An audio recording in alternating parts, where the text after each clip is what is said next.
हिंद साथियों, आप सभी का स्वागत है एनके लर्न लेसन्स में।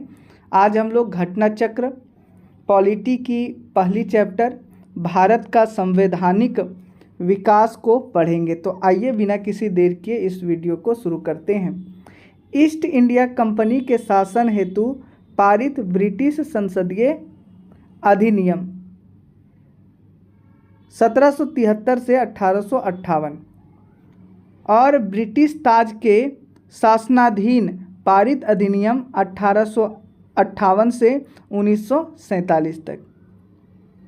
ब्रिटिश संसद के द्वारा सर्वप्रथम 1773 में रेगुलेटिंग एक्ट पारित किया गया और इस एक्ट के द्वारा बंगाल के गवर्नर को बंगाल का गवर्नर जनरल पद नाम दिया गया और उसकी सहायता के लिए 4 सदस्यीय कार्यकारी परिषद का गठन किया गया, जिसका कार्यकाल 5 वर्ष रखा गया। इस एक्ट के तहत बंगाल का प्रथम गवर्नर जनरल वारेन हेस्टिंग्स को बनाया गया था और उनकी सहायता के लिए जो 4 सदस्यीय कार्यकारी परिषद का गठन किया गया था, उसके सदस्य फ्रांसीसी, क्लेवरिंग, मानसन और बोरवेल को नियुक्त किया गया था। सब परिषद गवर्नर जनरल को बंगाल में फोर्ट विलियम की प्रेसिडेंसी के सैनिक और असैनिक शासन का अधिकार दिया गया। इसे प्रमुख मामलों यथा विदेश नीति में मद्रास और बम्बई की प्रेसिडेंसियों का अधीक्षण भी करना था। इस एक्ट के तहत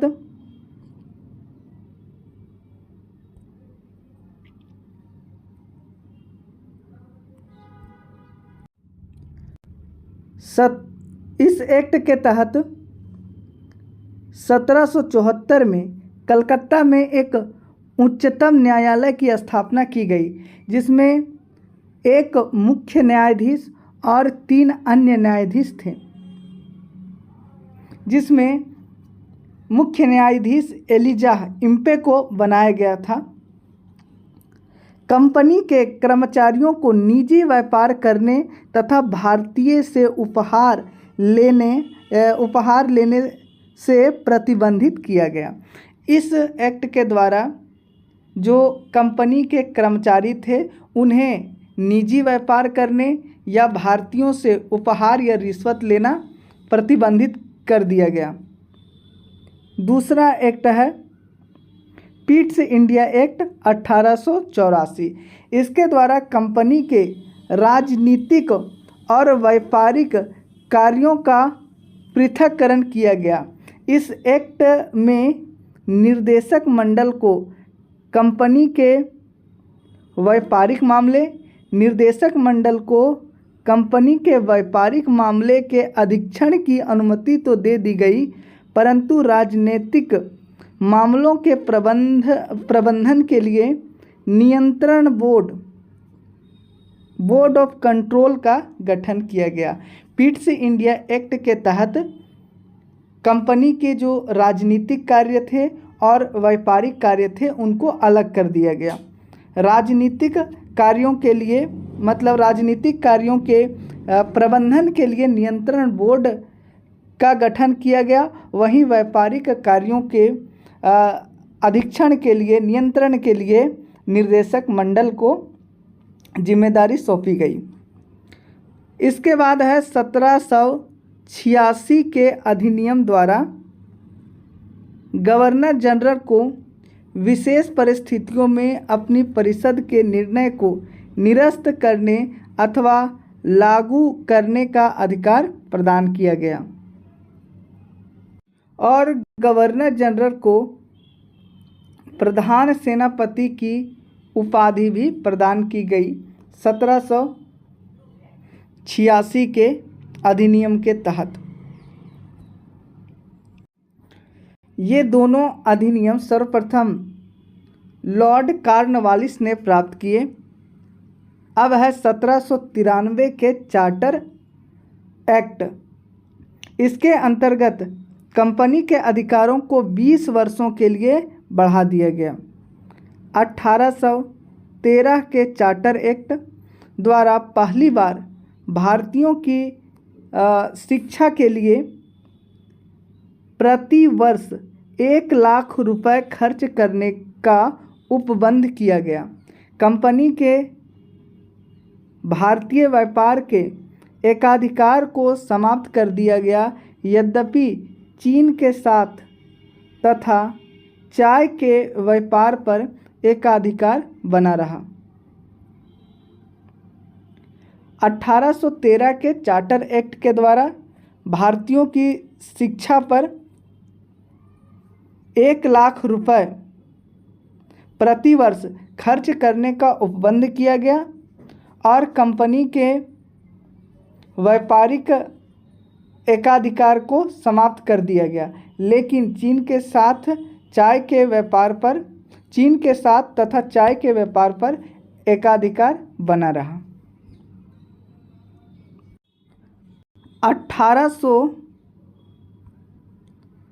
1833 के चार्टर एक्ट, इसके द्वारा बंगाल के गवर्नर जनरल को संपूर्ण भारत का गवर्नर जनरल बना दिया गया।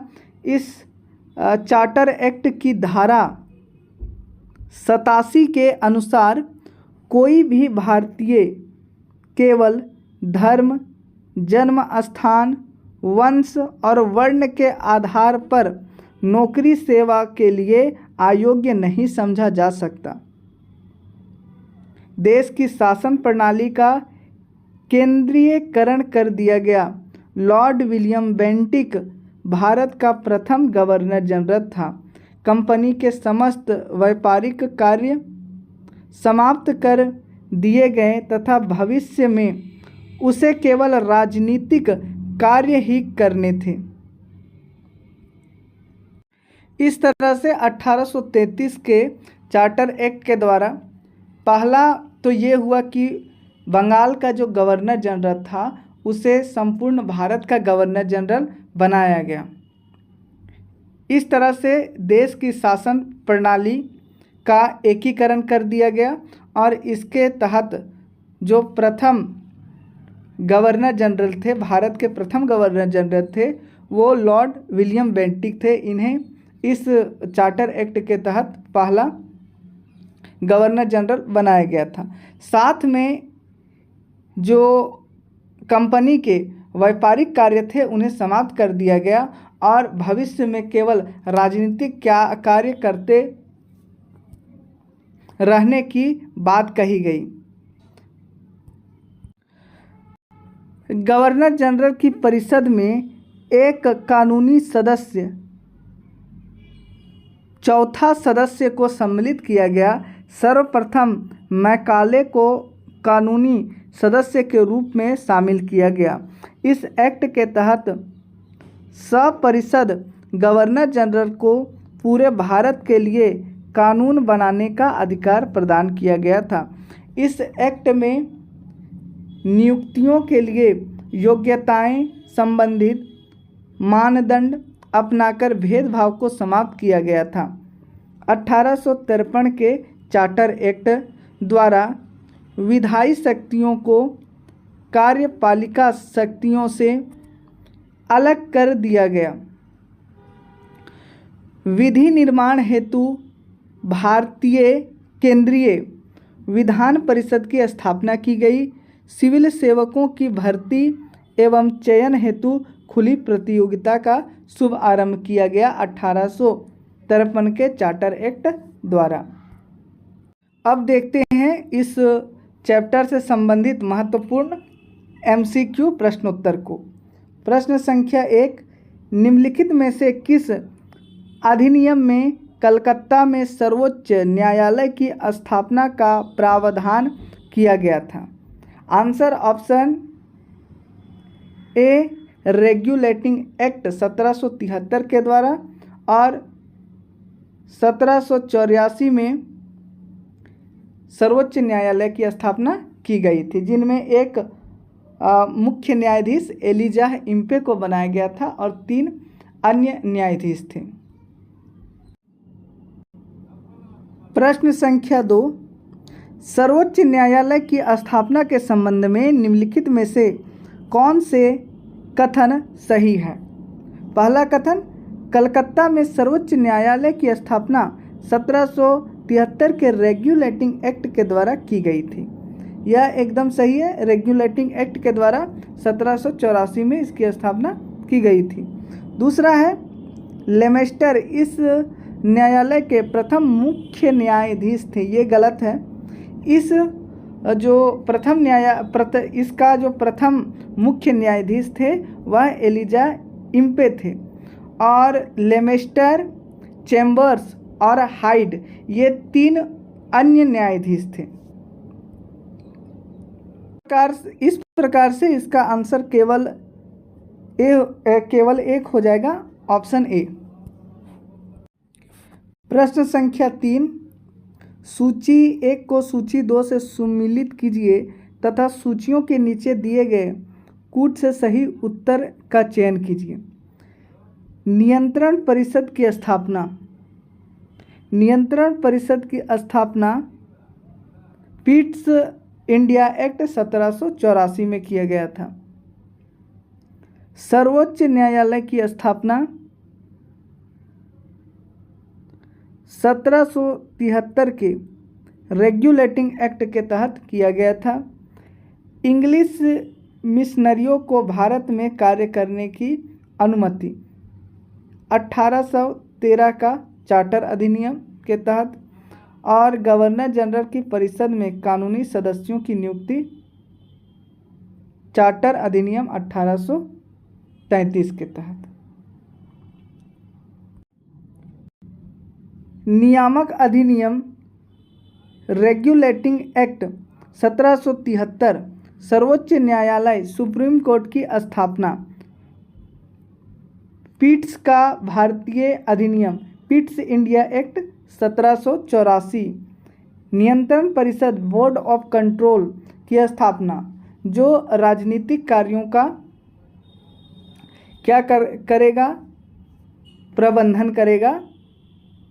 राजनीतिक कार्यों का नियंत्रण परिषद या नियंत्रण बोर्ड ऑफ कंट्रोल। चार्टर अधिनियम 1813 के तहत ईसाई मिशनरियों या इंग्लिश मिशनरियों को भारत में कार्य करने की अनुमति दी गई। चार्टर अधिनियम 1833 गवर्नर जनरल की परिषद में एक कानूनी सदस्य की नियुक्ति की गई, और पहले कानूनी सदस्य मैकाले को बनाया गया था। प्रश्न संख्या 4, निम्नलिखित में से किससे भारत में अंग्रेजी शिक्षा की नींव पड़ी? 1813 का चार्टर अधिनियम सही है। General committee of public instruction 1823। प्राच्यविद एवं आंग्लविद विवाद, ये तीनों सही हैं, तो इसका आंसर हो जाएगा option D. East India company ने ओरिएंटल शिक्षा की प्रचलित प्रणाली को हतोत्साहित किया तथा पश्चिमी शिक्षा और अंग्रेजी भाषा को बढ़ावा दिया। 1813 के चार्टर अधिनियम में भारत में शिक्षा के प्रसार के लिए प्रतिवर्ष 1 लाख रुपए खर्च करने के प्रावधान को अपनाया गया। 1823 ईस्वी में general committee of public instruction का गठन किया गया, जिसकी जिम्मेदारी शिक्षा के लिए 1 लाख रुपए देने की थी। समिति में 10 यूरोपीय सदस्य शामिल थे, जिसके अध्यक्ष लॉर्ड मैकाले थे। इसके बाद governor general Lord William Cavendish Bentinck 1828 से 1835 ईस्वी के शासनकाल में 7 मार्च 1835 में लॉर्ड मैकाले के प्रस्ताव को स्वीकार कर भारत में अंग्रेजी को उच्च शिक्षा का माध्यम मान लिया गया। भारत में आंग्ल शिक्षा के समर्थकों के नेता ट्रेविलियन थे, जबकि एच.टी. प्रिंसेप प्राच्य शिक्षा के समर्थकों के नेतृत्वकर्ता थे।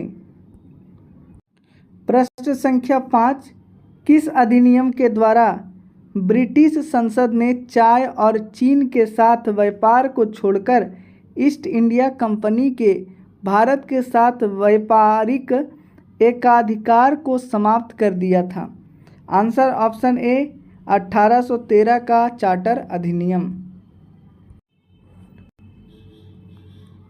1813 के चार्टर अधिनियम के माध्यम से ब्रिटिश संसद ने चाय और चीन के साथ व्यापार को छोड़कर ईस्ट इंडिया कंपनी के भारत के साथ व्यापारिक एकाधिकार को समाप्त कर दिया था, जबकि 1833 के चार्टर अधिनियम के द्वारा कंपनी के समस्त व्यापारिक कार्य समाप्त कर दिए गए तथा भविष्य में कंपनी को केवल राजनीतिक कार्य ही करने थे। प्रश्न संख्या 6, चार्टर एक्ट 1813 के संबंध में निम्नलिखित कथनों पर विचार कीजिए। पहला, इसने भारत में ईस्ट इंडिया कंपनी के व्यापारिक एकाधिकार को चाय का व्यापार तथा चीन के साथ व्यापार को छोड़कर समाप्त कर दिया। सही है। इसने कंपनी द्वारा अधिकार में लिए गए भारतीय राज्य क्षेत्रों पर ब्रिटिश राज क्राउन की प्रभुत्व को सुदृढ़ किया। ये भी सही है। भारत का राजस्व अब ब्रिटिश संसद के नियंत्रण में आ गया था। ये गलत है। तो इसका आंसर होगा ऑप्शन ए। चार्टर एक्ट 1813 द्वारा ब्रिटिश ईस्ट इंडिया कंपनी का व्यापारिक एकाधिकार चीन और चाय के व्यापार पर एकाधिकार बना रहा, समाप्त कर दिया गया। साथ ही इस एक्ट के माध्यम से कंपनी द्वारा अधिकृत भारतीय राज्य क्षेत्रों पर ब्रिटिश क्राउन की प्रभुता को सुदृढ़ किया गया। इस एक्ट से हालांकि कंपनी को आगे 20 वर्षों के लिए इन क्षेत्रों का अधिकार और राजस्व सौंपा गया, तथापि यह ब्रिटिश क्राउन की संप्रभुता के प्रतिकूल नहीं होना था। इस प्रकार प्रश्नगत कथन 1 और 2 सही है, परंतु कथन 3 सही नहीं है, क्योंकि भारत का राजस्व 1858 ईस्वी के अधिनियम द्वारा ब्रिटिश संसद के सीधे नियंत्रण में लाया गया। जब ब्रिटिश कैबिनेट मंत्री के अधीन सेक्रेटरी ऑफ स्टेट का पद बना तथा विशेषकर राजस्व प्रशासन में उसकी सहायता के लिए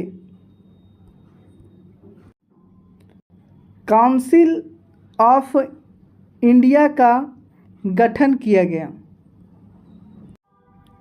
प्रश्न संख्या 7, किस अधिनियम ने भारतवासियों को अपने देश के प्रशासन में कुछ हिस्सा लेना संभव बनाया?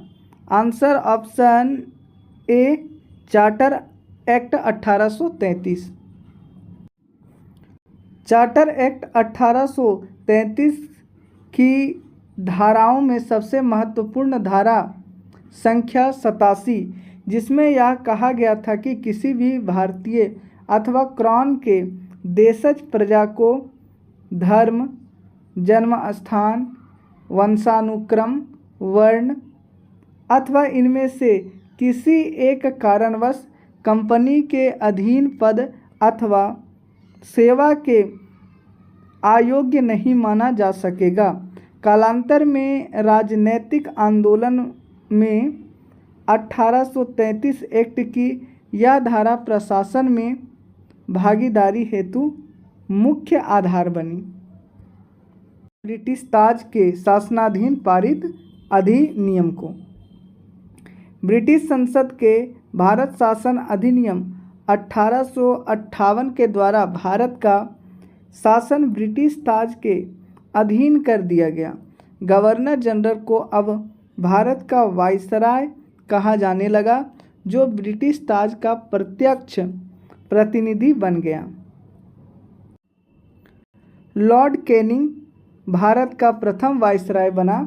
इस अधिनियम द्वारा भारत के राज्य सचिव पद का सृजन किया गया, जिसमें भारतीय प्रशासन पर संपूर्ण नियंत्रण की शक्ति निहित थी। उसकी सहायता के लिए 15 सदस्यीय परिषद के गठन का प्रावधान किया गया। भारत शासन अधिनियम 1861 इसके द्वारा कानून बनाने की प्रक्रिया में भारतीय प्रतिनिधियों को शामिल करने की शुरुआत हुई। इस अधिनियम द्वारा मद्रास एवं बम्बई की प्रेसिडेंसियों को पुनः विधायी शक्तियां देकर विकेंद्रीकरण की प्रक्रिया की शुरुआत की गई।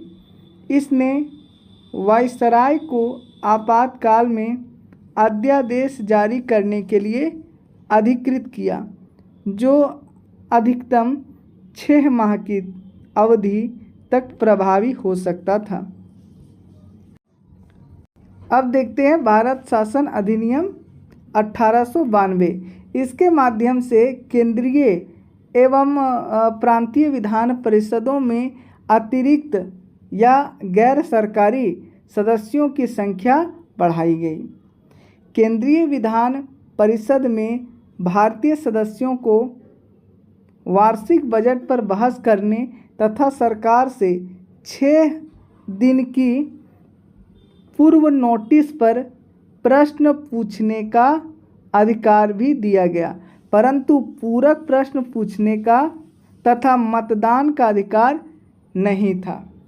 इन्हें केवल वार्षिक बजट पर बहस करने और 6 दिन की पूर्व नोटिस पर प्रश्न पूछने का अधिकार था। 1892 के भारत शासन अधिनियम के तहत सीमित अर्थों में कहा जाए तो निर्वाचन पद्धति का प्रारंभ किया जाना इस अधिनियम की महत्वपूर्ण विशेषता थी। भारत शासन अधिनियम 1909 इसको मार्ले मिंटो सुधार के नाम से भी जाना जाता है। इस अधिनियम द्वारा भारतीयों को विधि निर्माण तथा प्रशासन दोनों में प्रतिनिधित्व प्रदान किया गया। मार्ले मिंटो 1909 भारत शासन अधिनियम के तहत इसके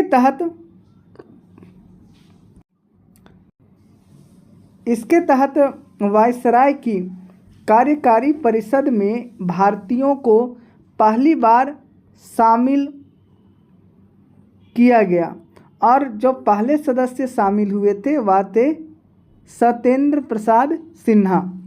इस अधिनियम में केंद्रीय तथा प्रांतीय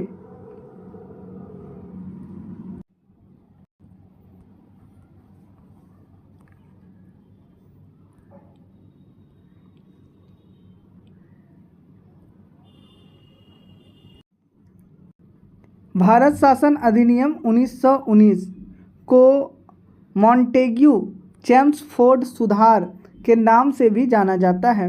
इस अधिनियम के द्वारा पहली बार प्रत्यक्ष चुनाव प्रणाली अपनाई गई। सांप्रदायिक आधार पर निर्वाचन प्रणाली का सविस्तार करते हुए सिखों, भारतीय ईसाइयों, आंग्ल भारतीयों तथा यूरोपियनों के लिए भी लागू कर दिया गया। इस अधिनियम के द्वारा पहली बार केंद्र में द्विसदनीय व्यवस्था की स्थापना की गई। इस अधिनियम के द्वारा सभी विषयों को केंद्र तथा प्रांतों में बांट दिया गया। द्विसदनीय केंद्रीय विधानमंडल समस्त ब्रिटिश भारत के लिए कानून बना सकती थी। इस अधिनियम के तहत प्रांतों में द्वैध शासन प्रणाली लागू की गई। प्रांतीय विषयों को दो भागों आरक्षित तथा हस्तांतरित विषयों में बांटा गया। इस अधिनियम में पहली बार उत्तरदायी शासन शब्द का प्रयोग किया गया। इसके अंतर्गत एक आयोग का गठन किया गया था जिसका कार्य 10 वर्ष बाद इस अधिनियम की समीक्षा करने के बाद अपनी रिपोर्ट प्रस्तुत करना था। भारत शासन अधिनियम 1935। इसके द्वारा सर्वप्रथम भारत में संघात्मक शासन की स्थापना की गई। इस अधिनियम के द्वारा प्रांतों में द्वैध शासन समाप्त करके केंद्र में द्वैध शासन प्रणाली लागू की गई। भारत में मुद्रा एवं साख पर नियंत्रण के लिए भारतीय रिजर्व बैंक की स्थापना की गई। सांप्रदायिक निर्वाचन प्रणाली को विस्तार करते हुए दलित जातियों, महिलाओं और श्रमिकों को इसमें सम्मिलित किया गया। इस अधिनियम के तहत वर्ष 1937 में संघीय न्यायालय की स्थापना की गई। इस अधिनियम द्वारा बर्मा को ब्रिटिश भारत से अलग कर दिया गया तथा दो नए प्रांत सिंध और उड़ीसा का निर्माण हुआ। इसके तहत कुछ प्रांतों में द्विसदनात्मक व्यवस्था की गई। भारतीय स्वतंत्रता अधिनियम 1947 15 अगस्त 1947 को भारत को स्वतंत्र एवं संप्रभु राष्ट्र घोषित किया गया। इसने वायसराय का पद समाप्त कर दोनों डोमिनियन राज्यों में गवर्नर जनरल का पद सृजित किया। इसके अंतर्गत ब्रिटिश शाही उपाधि से भारत का सम्राट शब्द समाप्त कर दिया गया। अब देखते हैं इसका प्रश्नोत्तर। पहला प्रश्न, निम्नलिखित में से किस अधिनियम के अंतर्गत भारतीय विधान परिषद को बजट पर बहस करने की शक्ति प्रदान हुई? आंसर ऑप्शन बी, भारत परिषद अधिनियम 1892। 1892 के भारत परिषद अधिनियम ने विधान परिषद के कार्यों में वृद्धि की। इसके तहत बजट पर बहस करने की शक्ति दी गई परंतु मतदान का अधिकार नहीं था। इस अधिनियम के तहत 6 दिन की पूर्व नोटिस पर कार्यपालिका से प्रश्न पूछने की अनुमति दी गई परंतु पूरक प्रश्न पूछने का अधिकार नहीं था। प्रश्न संख्या 2, ब्रिटिश भारत में सांप्रदायिक प्रतिनिधित्व की व्यवस्था निम्नलिखित में से किस अधिनियम द्वारा की गई थी? Answer option B, Morley Minto सुधार 1909। प्रश्न संख्या 3, निम्नलिखित में से किस एक अधिनियम द्वारा भारत में संघीय न्यायालय की स्थापना की गई थी? इसका आंसर हो जाएगा ऑप्शन डी, इनमें से उपरोक्त में से कोई नहीं। संघीय न्यायालय की स्थापना 1935 के अधिनियम द्वारा हुआ था।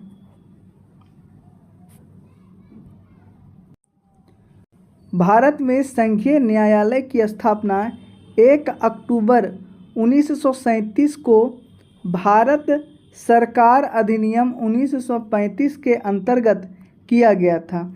इसके प्रथम मुख्य न्यायाधीश सर मैरिस ग्वेयर थे। प्रश्न संख्या 4, भारत का संघीय न्यायालय निम्नलिखित में से किस वर्ष स्थापित किया गया था? Option B 1937। प्रश्न संख्या 5, केंद्र में द्वैध शासन की किस अधिनियम के अंतर्गत स्थापित किया गया था? केंद्र में द्वैध शासन किस अधिनियम के अंतर्गत स्थापित किया गया था? तो आंसर है ऑप्शन सी, भारत सरकार अधिनियम 1935। भारत सरकार अधिनियम 1935 के अंतर्गत केंद्र में द्वैध शासन, एक नए अखिल भारतीय संघ की स्थापना तथा प्रांतों में द्वैध शासन की व्यवस्था को समाप्त करने का प्रावधान किया गया। प्रांतों में द्वैध शासन का उपबंध 1919 के अधिनियम द्वारा किया गया था। केंद्र में द्वैध शासन के तहत संघीय विषयों को 2 भागों में बांटा गया, आरक्षित और हस्तांतरित विषय। प्रश्न संख्या 6, निम्नलिखित में से किस अधिनियम में केंद्र में द्वैध शासन प्रणाली की केंद्र में द्वैध शासन प्रणाली को स्थापित किया? आंसर ऑप्शन ए, भारत शासन अधिनियम 1935। प्रश्न संख्या 7, 1919 के भारत शासन अधिनियम में निम्नलिखित में से कौन सी प्रमुख विशेषताएं हैं? पहला है प्रांतों की कार्यकारिणी सरकार में द्वैध शासन की व्यवस्था। सही है। मुसलमानों के लिए पृथक सांप्रदायिक निर्वाचक मंडल की व्यवस्था। ये गलत है, 1919 नहीं बल्कि 1909 में सांप्रदायिक निर्वाचक मंडल की व्यवस्था की गई थी। केंद्र द्वारा प्रांतों को विधायिनी शक्ति का हस्तांतरण, ये सही है। इसका आंसर हो जाएगा ऑप्शन सी, केवल 1 और 3। भारत शासन अधिनियम 1919 में ब्रिटिश संसद के द्वारा पारित अधिनियम, जिसका उद्देश्य भारतीय शासन में भारतीयों की भागीदारी को बढ़ावा देना था। इस अधिनियम को सचिव एडविन मॉन्टेग्यू एवं वाइसराय लॉर्ड चैम्सफोर्ड के कार्यकाल में पारित किया गया। इस अधिनियम के द्वारा राज्य में द्वैध शासन की स्थापना की गई, जिसके तहत प्रत्येक राज्य में राज्य के प्रशासनिक विषयों को 2 श्रेणियों में बांटा गया, आरक्षित और हस्तांतरित। आरक्षित विषय प्रांतीय गवर्नर एवं उसकी कार्यकारी परिषद के तहत रखे गए, जबकि हस्तांतरित विषयों को उत्तरदायित्व प्रांतीय विधायिका के प्रति उत्तरदायी मंत्रियों को सौंपा गया। साथ ही केंद्र और प्रांतों के मध्य में शक्तियों का बंटवारा संघीय एवं प्रांतीय विषयों के रूप में किया गया। जहां मुसलमानों के लिए पृथक सांप्रदायिक निर्वाचन व्यवस्था का प्रश्न है, तो यह प्रावधान 1919 के अधिनियम में कर दिया गया। 1919 के अधिनियम में यह व्यवस्था न केवल जारी रही बल्कि सिखों, यूरोपियों,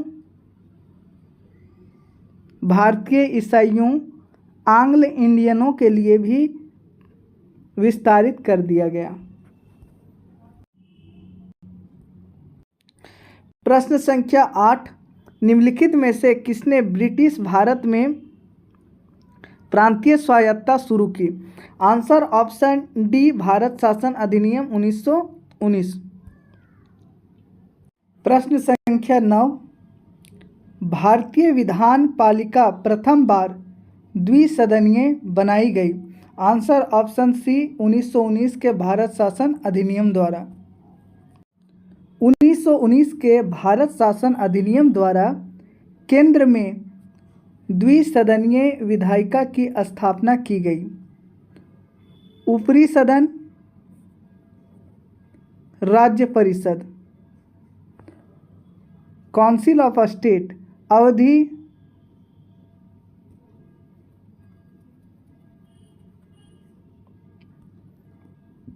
अवधि प्रथम बैठक से 5 वर्ष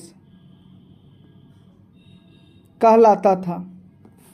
इस अधिनियम की धारा 18 के तहत 60 सदस्यों में से अधिकतम 20 सदस्य सरकारी हो सकते थे।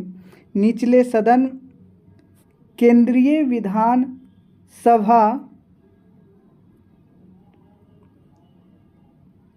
सेंट्रल लेजिस्लेटिव असेंबली अवधि प्रथम बैठक से 3 वर्ष। भारत सरकार अधिनियम 1919 की धारा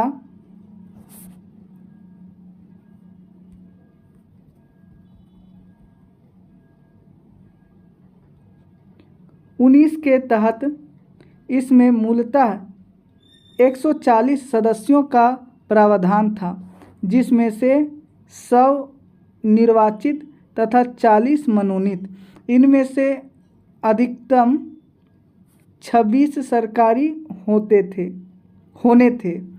ज्ञातव्य है कि 1919 के अधिनियम के क्रियान्वयन हेतु बने नियमों के तहत राज्य परिषद 60 सदस्यों में से 33 के निर्वाचित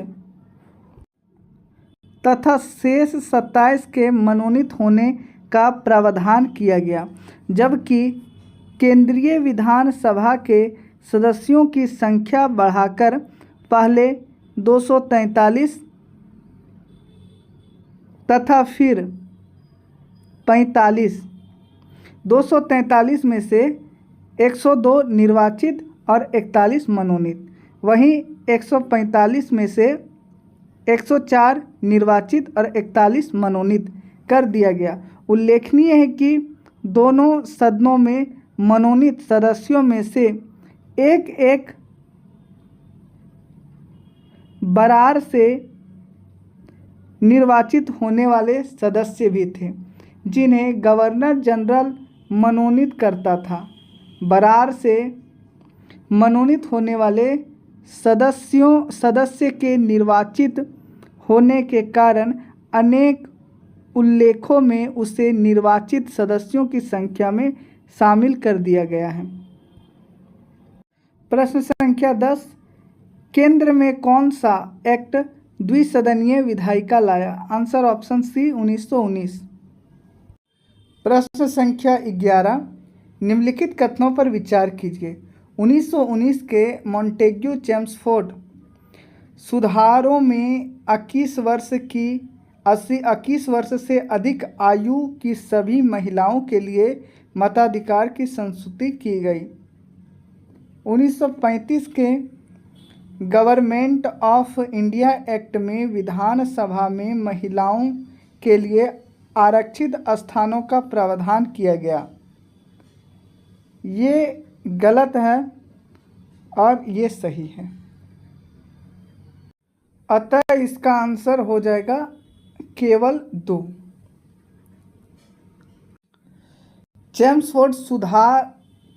मॉन्टेग्यू चेम्सफोर्ड सुधारों के रूप में अभिहित भारत सरकार अधिनियम 1919 द्वारा महिलाओं को मताधिकार प्रदान किया गया था, परंतु यह सीमित वर्गों की महिलाओं के लिए था। सभी महिलाओं के लिए वयस्क मताधिकार पर आधारित नहीं था। इस प्रकार कथन एक सही नहीं है। 1935 के भारत शासन अधिनियम द्वारा सांप्रदायिक निर्वाचन प्रणाली का विस्तार करते हुए दलित वर्गों, महिलाओं और श्रमिकों के लिए पृथक निर्वाचक मंडलों का प्रावधान करते हुए विधानमंडल में स्थान आरक्षित किए गए थे। प्रश्न संख्या 12, भारतीय सिविल सेवा के संदर्भ में निम्नलिखित कथनों में से कौन सा कथन सही है?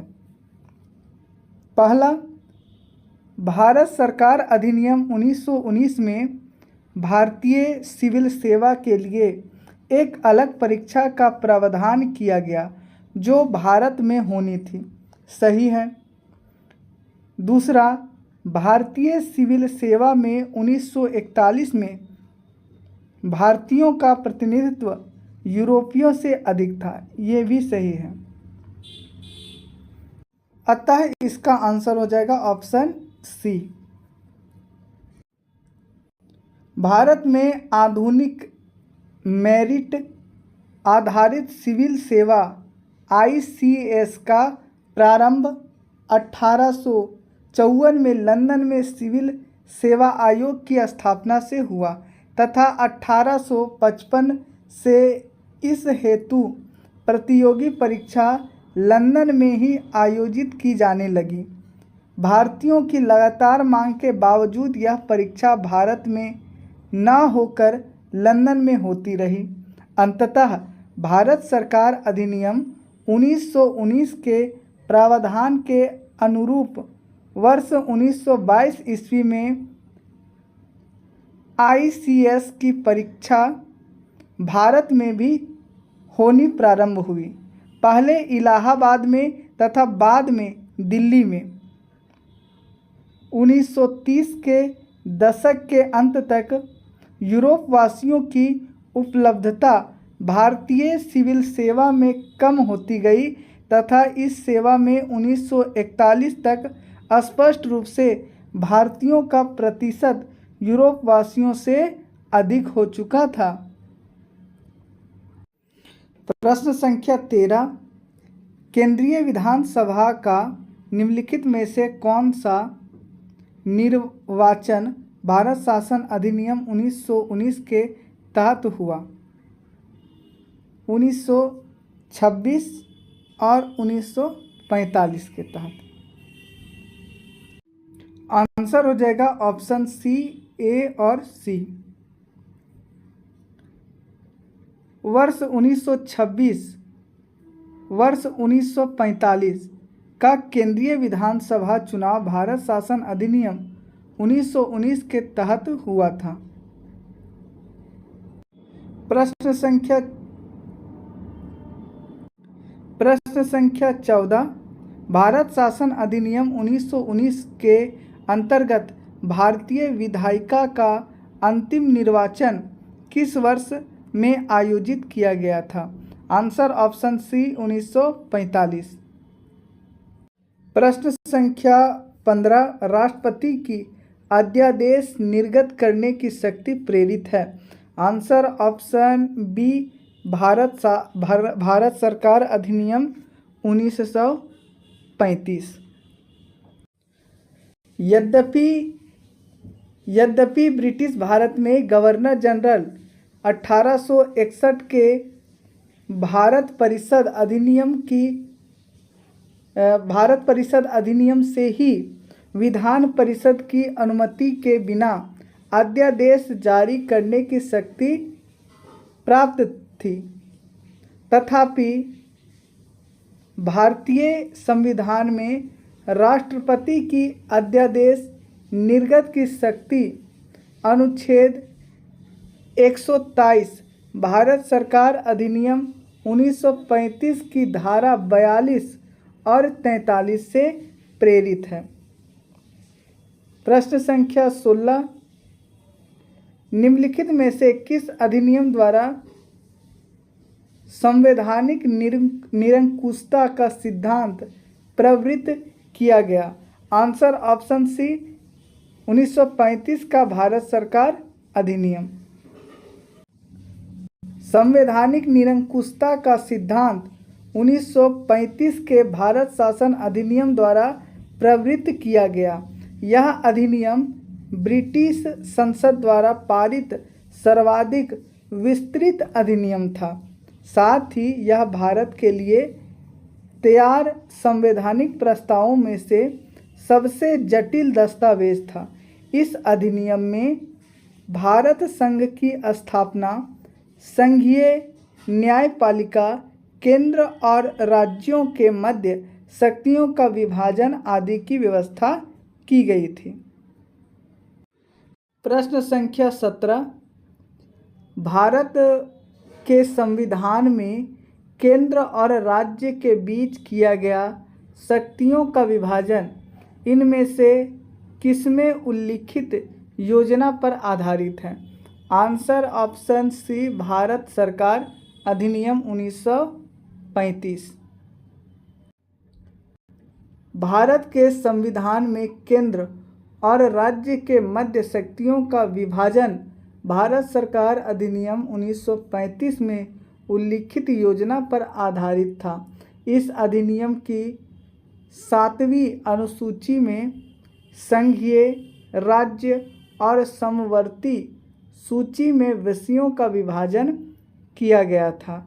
इसके अतिरिक्त प्रांतों में द्वैध शासन समाप्त कर केंद्र में द्वैध शासन की शुरुआत की गई थी, लागू किया गया था, जो प्रांतीय स्वायत्तता के सूत्रपात का संकेत था। इसमें एक अखिल भारतीय महासंघ की स्थापित करने का प्रावधान किया गया था। एक अखिल भारतीय महासंघ स्थापित करने का प्रावधान किया गया था। इस संघ का निर्माण तत्कालीन ब्रिटिश भारत के प्रांतों, चीफ कमिश्नर प्रांतों एवं देशी रियासतों से मिलकर होना था, परंतु यह व्यवस्था लागू नहीं की जा सकी। 1935 के भारत सरकार अधिनियम द्वारा स्थापित होने वाले संघ में अवशिष्ट शक्तियां गवर्नर जनरल को प्रदान की गई थी। प्रश्न संख्या 18, निम्न में से एक भारत शासन अधिनियम 1935 की मुख्य विशेषताओं में से नहीं थी। इस अधिनियम में अखिल भारतीय महासंघ का प्रावधान था। सही है। अवशिष्ट विषय प्रांतीय विधायकों को आवंटित किए गए थे, ये गलत है। गवर्नर जनरल को प्रदान किए गए थे। यह प्रांतीय स्वायत्तता के सूत्रपात का संकेत था। सही है। इसने प्रांतीय स्तर पर द्वैध शासन प्रणाली को समाप्त कर दी और केंद्र में लागू कर दिया। ये भी सही है। अतः इसका आंसर होगा ऑप्शन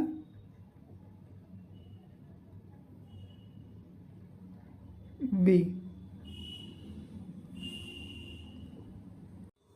प्रश्न संख्या 19, एक संघीय व्यवस्था और केंद्र में द्वैध शासन की व्यवस्था भारत में लागू किया गया था।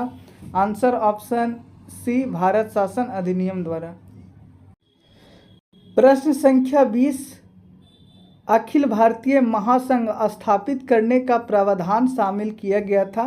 आंसर ऑप्शन ए, भारत शासन अधिनियम 1935 के तहत।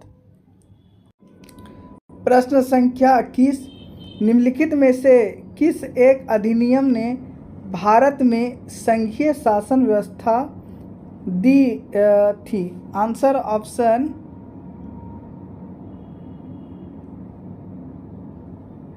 सी, भारत शासन अधिनियम 1935।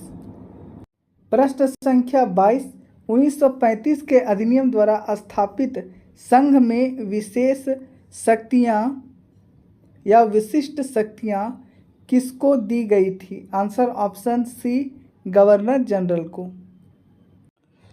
प्रश्न संख्या 23, निम्नलिखित में से कौन सा एक भारत शासन अधिनियम 1935 में स्वीकार किया हुआ महत्वपूर्ण और अस्थायी अवयव नहीं है?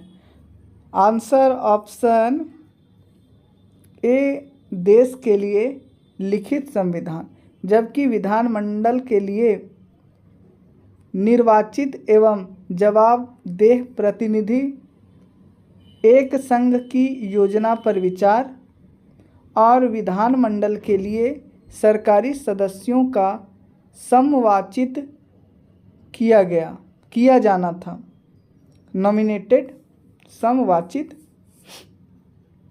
किया जाना था। भारत शासन अधिनियम 1935 देश के लिए लिखित संविधान का उल्लेख नहीं था। भारत शासन के लिए संविधान का सर्वप्रथम उल्लेख क्रिप्स मिशन द्वारा किया गया था। प्रश्न संख्या 24, 1935 का गवर्नमेंट ऑफ इंडिया एक्ट क्यों महत्वपूर्ण था? आंसर ऑप्शन ए, यह भारतीय संविधान का प्रमुख स्रोत है। भारत का वर्तमान संवैधानिक ढांचा बहुत कुछ 1935 के भारत शासन अधिनियम पर आधारित है।